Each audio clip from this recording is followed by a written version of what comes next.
Guinness ரெக்கார்ட்ல சேர்ந்த 64 kilo, அதாவது உலகிலேயே மிகப்பெரிய மோதிரம் இங்க தான் இருக்கு.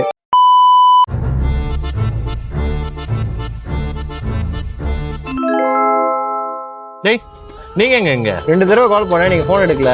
அதான் நானே துபாய்க்கு வந்தேன். நம்மளோட அந்த கல்கத்தா வீடியோல அடுத்து எந்த ஊரோட நகையை பாக்குறீங்கன்னு சொல்லி கமெண்ட் பண்ணுங்கன்னு சொல்லியிருந்தேன். அதுல ஒருத்தவங்க துபாய்னு சொல்லி கமெண்ட் பண்ணியிருந்தாங்க. அதனால தான் துபாய்க்கு வந்தோம். But why Dubai?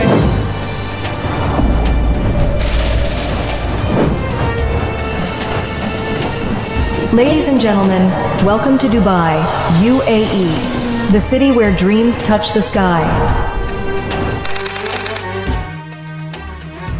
இப்போ நம்ம எங்க இருக்கோம்னு பாத்தீங்கன்னா துபாயில உள்ள கோல்ட் சூக்ல இருக்கு. துபாய்க்கு இன்னொரு பேர் இருக்கு, which is சிட்டி ஆஃப் கோல்ட்னு சொல்லுவாங்க. இன்னும் கொஞ்சம் விரிவா பார்க்கணும்னா நம்ம மறுபடியும் சரித்திரத்தை திரும்பி பார்க்கணும்.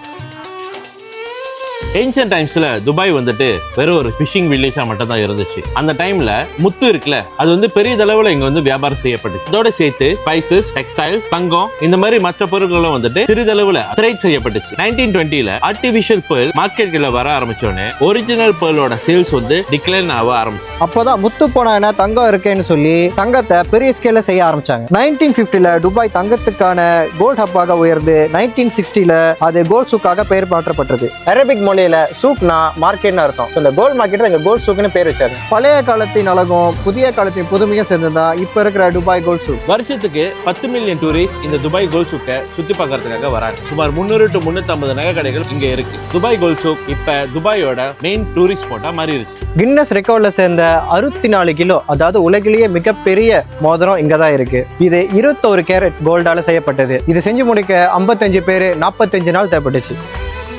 ஹேமன் மறுபடியும் ஹேமன் எங்க போனாங்க தெரியல. உங்களுக்கு தெரிஞ்சுன்னா கீழே கமெண்ட் பண்ணுங்க.